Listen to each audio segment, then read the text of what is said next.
وہ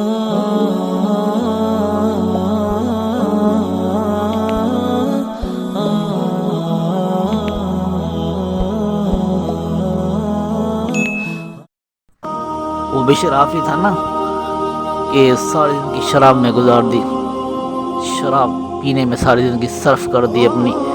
تو ایک دفعہ شراب خانے کی طرف جا رہا تھا تو راستے میں دیکھا کہ ایک کاغذ کا ٹکڑا پڑا ہوا ہے اور اس پر میرے رب کا نام لکھا ہوا ہے۔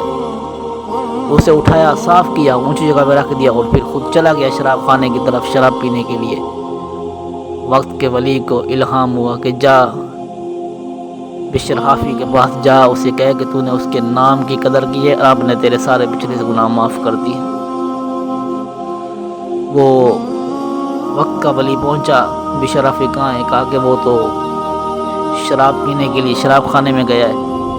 تو بشر حافی کے پاس وہ وقت کے ولی چلے گئے، دروازے پہ دستک دی، کہا کہ بشر حافی سے ملنا ہے۔ تو بشر حافی شراب کے نشے میں تھے، ان کے پاؤں میں جوتا نہیں تھا۔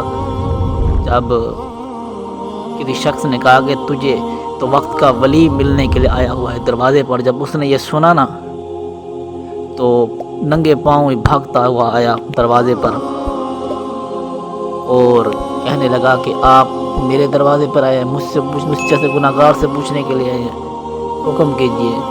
تو اس نے کہا کہ تو نے اس کے رب کے نام کی قدر کی ہے، تو نے اس کا ادب کیا ہے، تو رب نے پچھلے تیرے سارے گناہ معاف کر دیے، یہ پیغام رب کا لے کر میں تیری طرف آیا ہوں۔ تو بشر حافی پاؤں میں جوتا نہیں تھا اور شراب کے نشے میں تھے۔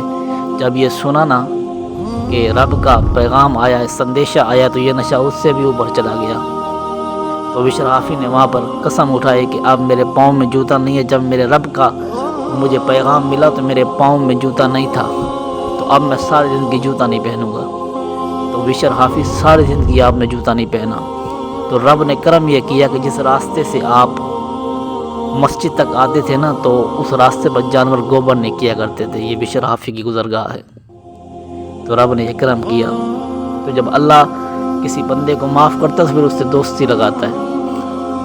یا ایھا الانسان ما غرک بربک الکریم، رب تو فرماتا ہے بندے میں تو تجھ سے سب سے زیادہ بڑھ کے محبت کرتا ہوں، تو میرے راستے کو چھوڑ کر کہاں چلا گیا؟